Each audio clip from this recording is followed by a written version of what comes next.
उपासक हृदय में ये जांच करे, माया का बंधन, धन का चिंतन, शरीर का चिंतन, शरीर संबंधियों का चिंतन, शरीर संबंधी मान अपमान भोगों का चिंतन, यही है।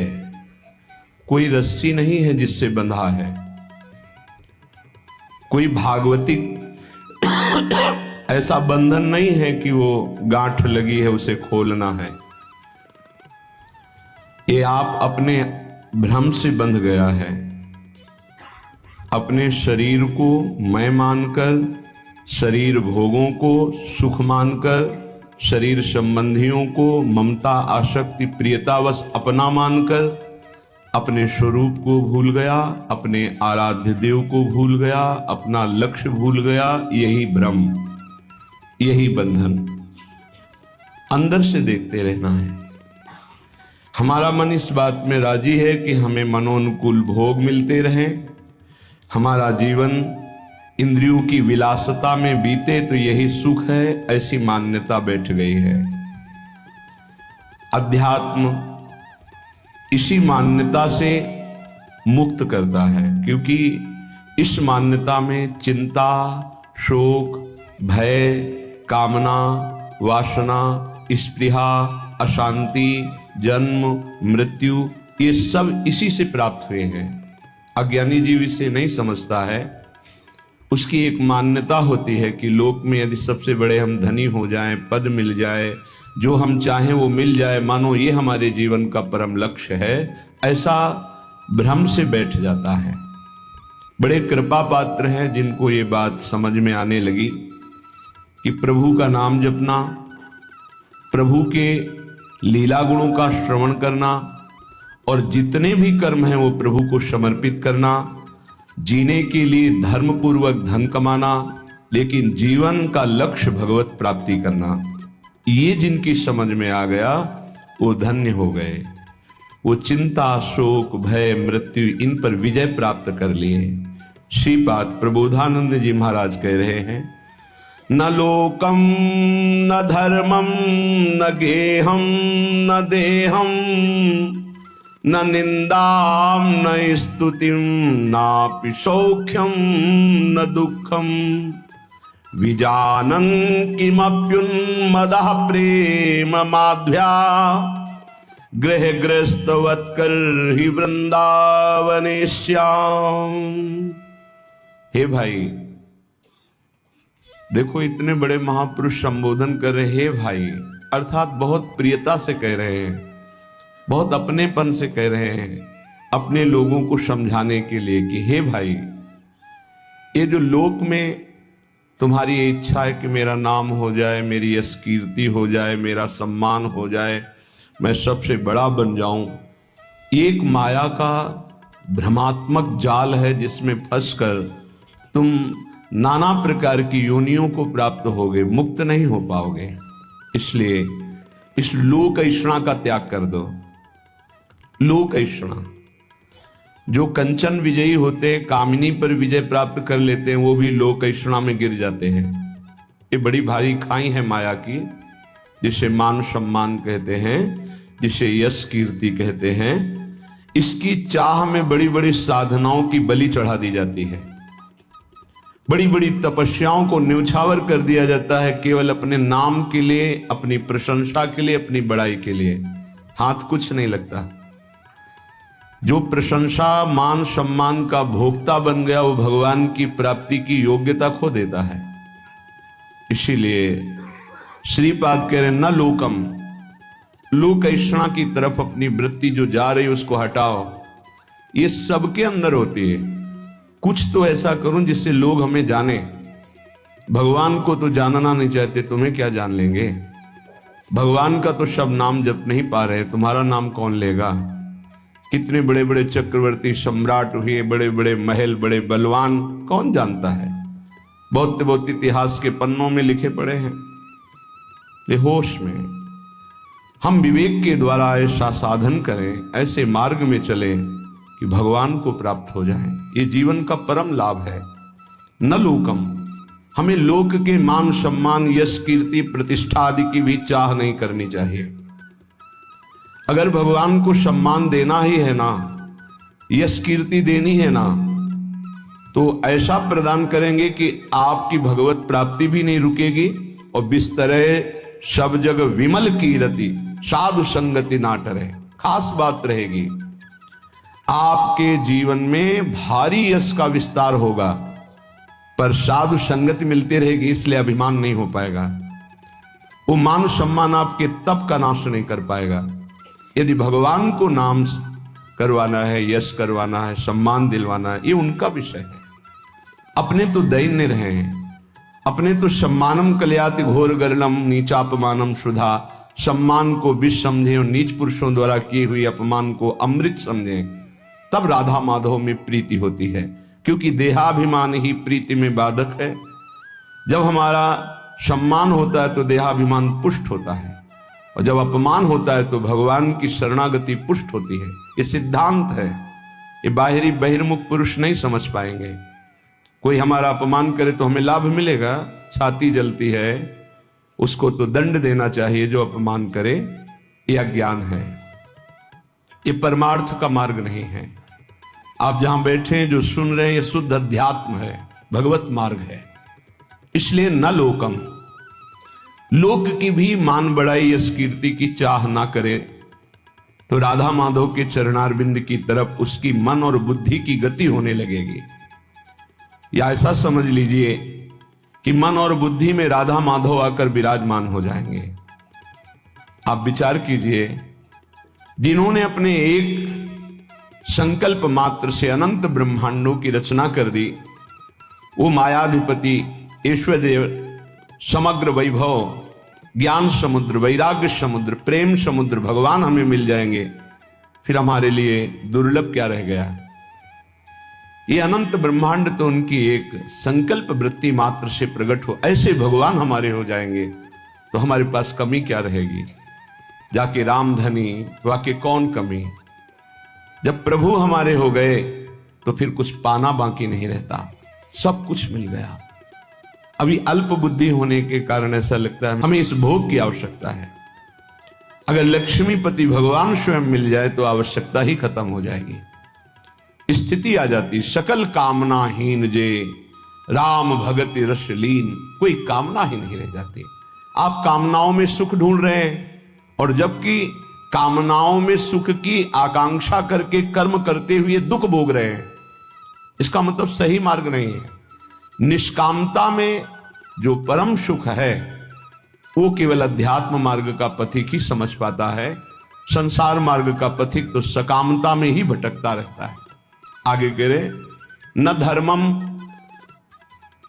जो धर्म देह से संबंध रखता है, लोक से संबंध रखता है, उसका जब हम पूर्णतया पालन करते हैं तो परम धर्म की प्राप्ति होती है।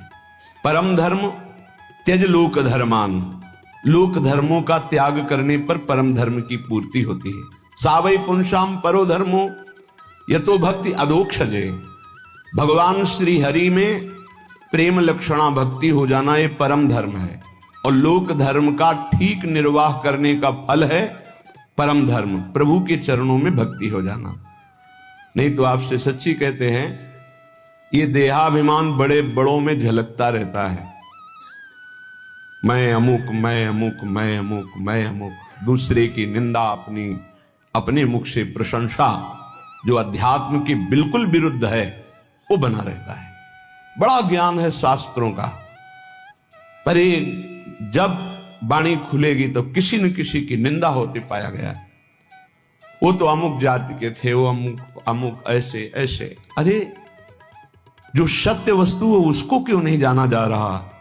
एक ही सच्चिदानंद भगवान अपने स्वरूप का विस्तार किए हुए हैं, वही है, दूसरा कोई नहीं है। मत्ता परतरम नान्यत किंचिदस्ति धनंजय, गीता जी कह रहे हैं, भगवान श्री कृष्णचंद्र जी के वचन हैं, मेरे सिवा हे अर्जुन किंचन मात्र कोई वस्तु नहीं। फिर किसकी निंदा की जा रही है।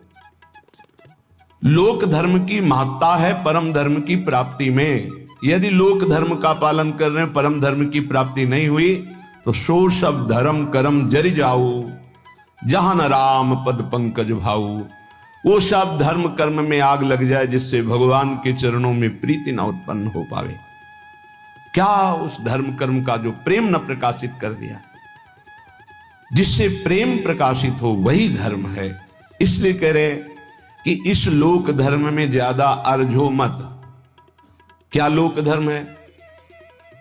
मैं अमुक जाति का हूं, मैं किसी का पति हूं, किसी का पुत्र हूं, किसी का पिता हूं, किसी का अमुक अमुक अमुक।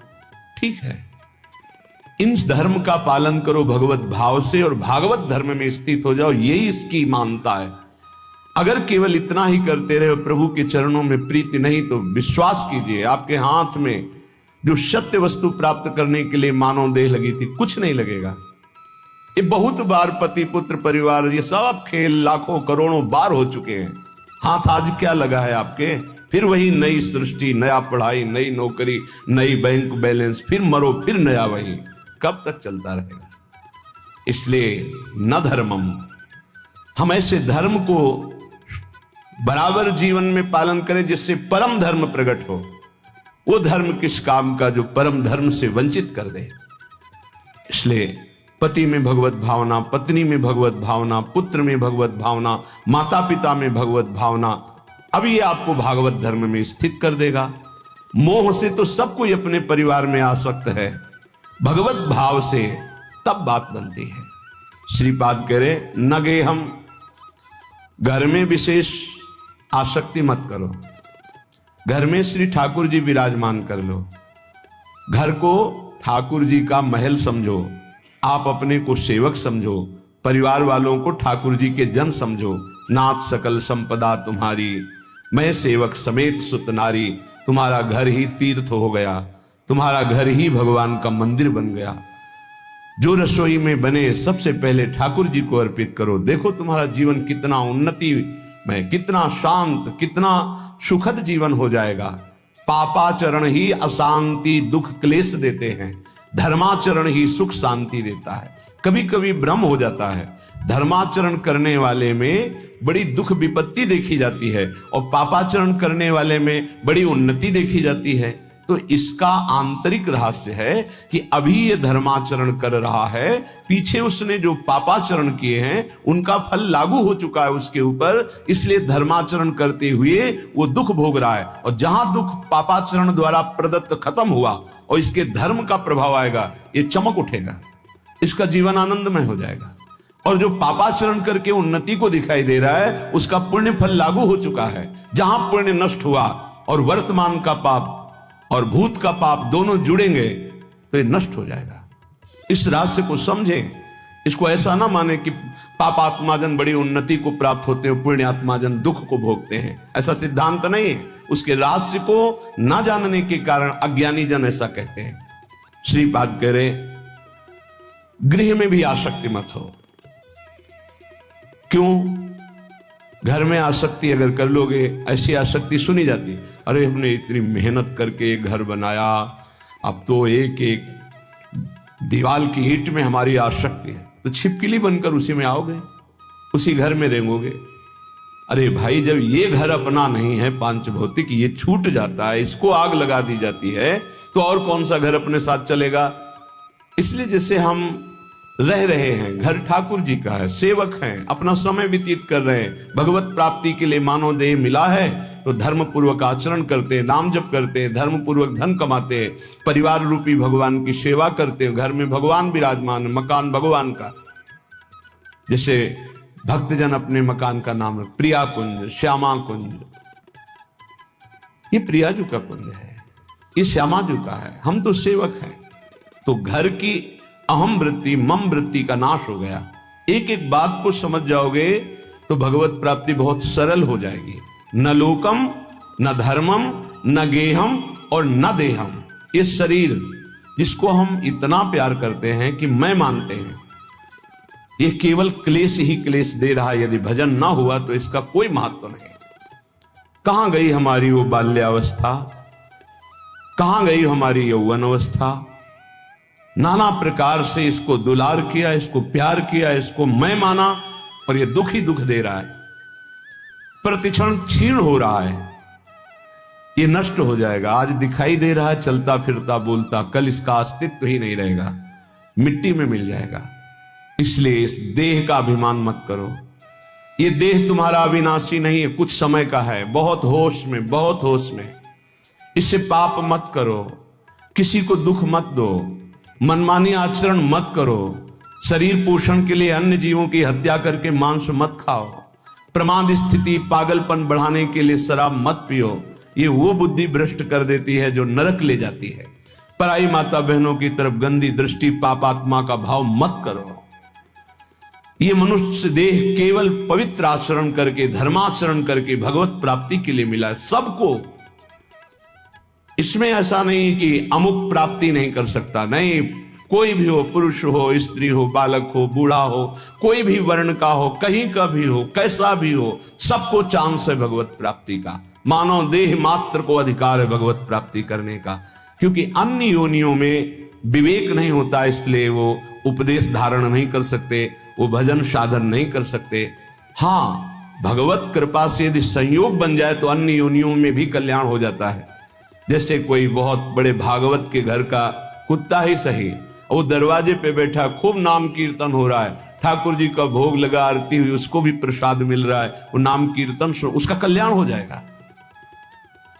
भगत के घर के पशु पक्षियों का भी कल्याण हो जाता है।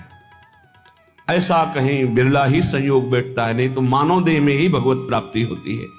तो कह रहे हैं ये देह भगवत प्राप्ति के लिए इसका अभिमान करके गलत आचरणों में समय बर्बाद मत करो। जब आपके अंदर करने की शक्ति तो अच्छा करो, बोलने की शक्ति तो अच्छा बोलो, देखने की शक्ति तो अच्छा देखो। बुरा क्यों करते हो? बुरा का फल बुरा ही होगा। तो मानव देह बुराई मिटाने के लिए मिली, बुराई बढ़ाने के लिए नहीं मिली। बहुत अपने लोग अपनी महिमा को नहीं समझ पा रहे हैं, दूसरों से आशीर्वाद मांगते घूमते हैं। किसी का आशीर्वाद क्या करेगा यदि हम अपने आचरणों को ना सुधारें, हम अपने को प्रभु के भजन में ना लगाएं, हम शास्त्र आज्ञा से ना चले, तो दूसरे का आशीर्वाद लागू ही नहीं होगा, लागू ही नहीं होगा। आप हमारी बात को पकड़िए। और यदि आप धर्म से चल रहे हैं, नाम जप कर रहे हैं, पवित्र जीवन है, तो किसी से आशीर्वाद मत मांगो, सबका आशीर्वाद मिल जाएगा। विश्वास कीजिए। सुर नर मुनि प्रसन्नता ऊपर, सोई विजयी विनयी गुण सागर, तासु सुजस त्रैलोक उजागर। जितने सुर नर मुनि सब उस पर कृपा करेंगे जो धर्म से चलता है, जो भगवान नाम जप करता है। अगर धर्माचरण का त्याग कर दिया जाए, अपवित्र पापाचरण किया जाए, तो कोई नहीं बचा सकता। रावण ने किसकी आराधना नहीं की? विचार करके देखिए। बड़ा विद्वान था, भगवान शंकर की खूब आराधना की, बड़े उच्च कोटि की आराधना की, लेकिन आचरण सही नहीं थे। तो क्या क्या नहीं मिला उसको भगवान शंकर की कृपा से? लेकिन सर्वस्व नाश हो गया, रहा न को कुल रोव निहारा। आचरणहीन हो गया, धर्म भ्रष्ट हो गया, मनमानी आचरण। इसीलिए श्रीपाद कह रहे हैं कि आप अपने शरीर का अभिमान करके आचरण भ्रष्ट मत हो जाइए। आचरणों को सुधारिए। तुम्हारा शरीर अविनाशी नहीं है, एक सीमित समय के लिए आया हुआ है। ये दिमाग में बैठा लीजिए। इसको जाना है, इसको छोड़ना है, शरीर को नष्ट होना है, आज नहीं तो कल। इसलिए ऐसे आचरण कर लो कि तुम्हारी उन्नति हो जाए, तुम दुर्गति से बच जाओ, तुम्हारा पुनः जन्म अन्य योनियों में ना होकर भगवान के धाम में दिव्य रूप से निरंतर अनंत काल तक के लिए सुख भोगो। श्रीपाद कह रहे न निंदाम, किसी की निंदा मत करो, क्योंकि दूसरे की निंदा करने से उसके पाप अपने ऊपर आ जाते हैं। क्यों बेमतलब में पाप की पोटरी बांध रहे हो?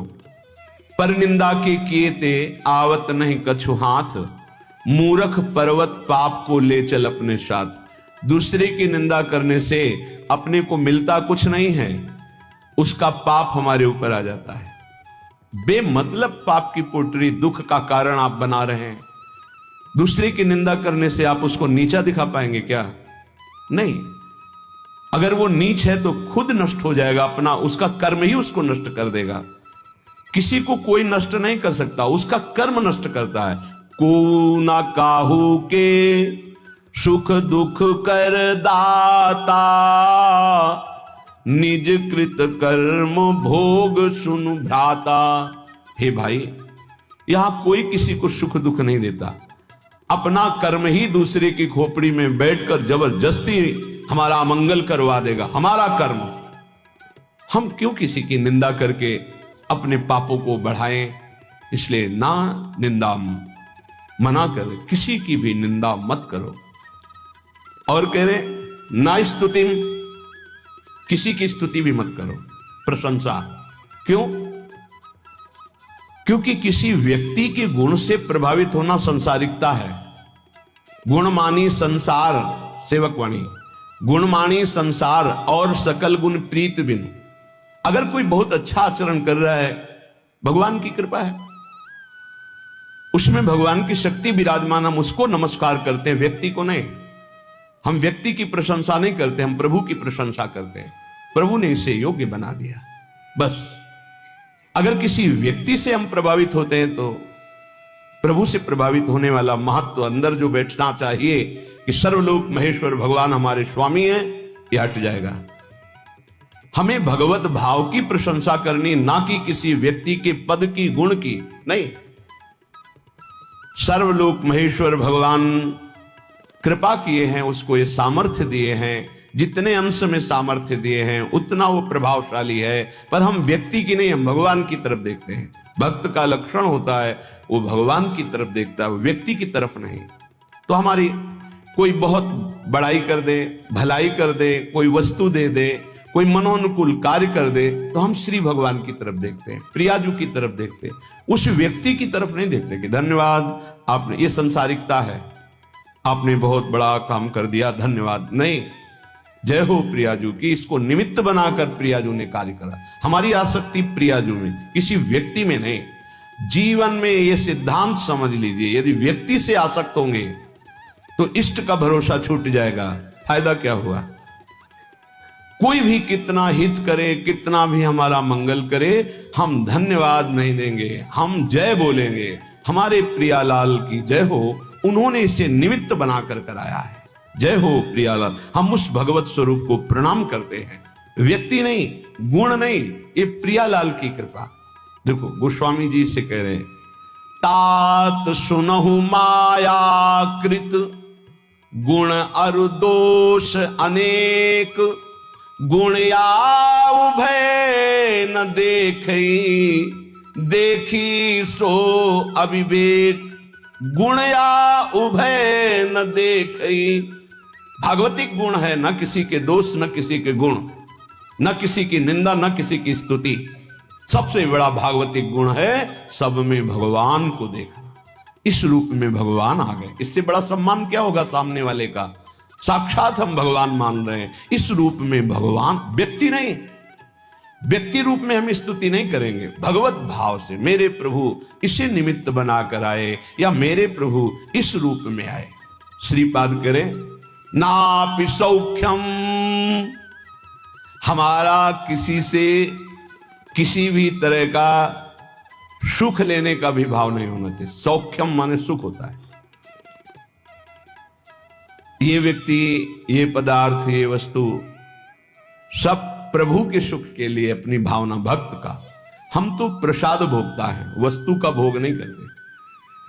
किसी व्यक्ति से सुख लेने की भावना रहेगी तो स्वार्थ बुद्धि रहेगी, स्वार्थ बुद्धि रहेगी तो अज्ञान रहेगा, अज्ञान रहेगा तो गलती हो ही जाएगी, पापाचरण हो ही जाएगा।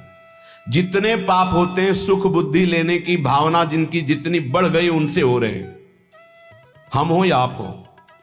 पाप तभी होते हैं जब सुख लेने की भावना बढ़ जाती है, इतना राक्षसी भाव आ जाता है कि वो निंदनीय हो जाता है। देखो ना, काम भोग की लालसा हुई तो राक्षस पैदा हो गया, उसकी बुद्धि में क्या क्या कर डाला। देखो, क्रोध भाव पैदा हो गया तो राक्षस पैदा हो गया, क्या क्या कर डाला। देख लो ये विकार कैसे हैं। किसी से भी सुख लेने की आकांक्षा में ही ये दोष पैदा होते हैं। उपासक वही है जो सुख देवे को चाहो। हमारे हृदय में दूसरों को सुख देना भगवत भाव से, संसारी और उपासना के मार्ग में चलने वाले पथिक में बड़ा अंतर है। संसारी हर व्यक्ति से मिलेगा तो सुख लेने की भावना से मिलेगा, परमार्थिक पथिक से जो मिलेगा वो सुख देने की भावना रखेगा। सुख देवे को चावचित सब सोहित निष्काम, या सुधर्म हरिवंश को नाम गिरा विश्राम। इसीलिए महात्मा कहा जाता है, महान आत्मा। क्यों? क्योंकि दूसरों को सुख देने की भावना है। सुख लेने की भावना दुरात्मा बना देती है। इसलिए कह रहे न सौख्यम, किसी से सुख लेने की भावना मत रखो। हम जहां फंसे हैं सुख लेने में फंसे हैं। हमसे जब गलती हुई तो सुख लेने में गलती हुई है। हमारी जब दुर्गति का कारण बना है तो सुख लेने का हुआ है। जहां बंधन हुआ है सुख लेने से हुआ है। और न दुखम, बहुत सुंदर सिद्धांत का वर्णन है। अब कह रहे हैं कि हमें दुख में भी स्वीकृति नहीं करनी। ये अंतर की बात है। हमारे कर्म के अनुसार दुख आया है तो हमें यह स्वीकृति नहीं कि इस व्यक्ति ने दुख दिया है। अगर ये व्यक्ति ना हो तो मैं कभी दुखी हूं ना, ऐसी भावना कभी मत बनाना कि अगर सामने कमरे वाला हट जाए ना तो मैं बड़ा सुखी हो जाऊं, वो अमक नष्ट हो जाए ना तो मैं सुखी हो। कभी नहीं। तुम्हें कोई दुख नहीं दे रहा, पक्का समझ लीजिए। तुमने जो बीज बोया है कर्म का वो ही तुम्हें दुख दे रहा है, पक्का समझ लीजिए। यहां कोई दुख देने वाला नहीं। ना दुखम, एक तो ये। दूसरा, हमारे कर्म के कई रूप होते हैं। एक होता है व्यक्ति के ऊपर बैठकर कर्म दंड दिलाता है, और एक होता है घटना बनता है, और एक होता है रोग बनता है। शरीर में विविध प्रकार की आदि व्याधियां, तो हमको विचलित नहीं होना है। यदि आप भक्त हैं, उपासक हैं, आध्यात्मिक मार्ग के पथिक हैं तो धैर्य रखिए। नाम जप से बहुत बड़ा बल मिलता है। सत्संग से हमारे अंदर विवेक जागृत होता है, सहने की सामर्थ्य आती है। बड़े से बड़े दुख को आनंद पूर्वक उपासक सह सकता है, विषयी भोगी पुरुष नहीं, संसारिक पुरुष नहीं। इसलिए ना दुखम, कोई भी दुख आपको विचलित ना कर पावे। यह तभी हो सकता है जब आपने मृत्यु का वर्ण कर लिया है। अब तो एक ना एक दिन शरीर छूटेगा ही। भजन नहीं छोड़ेंगे, सतमार्ग नहीं छोड़ेंगे। मृत्यु से बड़ा कोई दुख नहीं है, उसे हम पहले स्वीकार कर चुके हैं, तब इस मार्ग में चला जाता है। नारायण अति कठिन है, हरि मिलन की बाट, या में पग पीछे धरे प्रथम शीश दे काट। शीश काट का मतलब अपने अस्तित्व को आराध्य देव में समर्पित कर देना। अब जोई जोई प्यारो करे, सोई मोई भावे, तो दुख किस बात का। देखो, प्रवचन कर लेना सरल है, प्रवचन सुन लेना सरल है, लेकिन जब ये बातें जीवन में आती हैं उस समय अपने को बचा ले। यही आध्यात्मिक साधक की पहचान है। अनुकूलता होती तो बड़ी कृपा भगवान की, और जब प्रतिकूलता रंग लाती है उस समय बोलो कि बड़ी कृपा हरि की। तुम्हारा प्रियजन पधार गया और बोलो हाथ उठा के, बड़ी कृपा हरि की। तुम्हारा प्रिय शरीर असाध्य रोग से ग्रसित हो गया, बोलो अब बड़ी हरि कृपा। तुम्हारे मनोवांछित जितनी वस्तुएं उन सब विध्वंस हो गई, अब बोलो हाथ उठा के, बड़ी हरि की कृपा। तब समझा जाएगा महाभागवत हो, भक्त हो, बड़ी हरि की कृपा। और वास्तविक बड़ी हरि की कृपा पर बोल सकता है वही जिसका अस्तित्व भगवान में समर्पित है। अगर अस्तित्व देहाभिमान में है तो बोल ही नहीं सकता।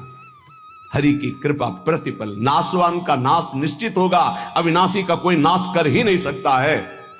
ये बिल्कुल दिमाग में बैठा लीजिए। नाशवान का नाश होगा, आज नहीं तो कल होगा।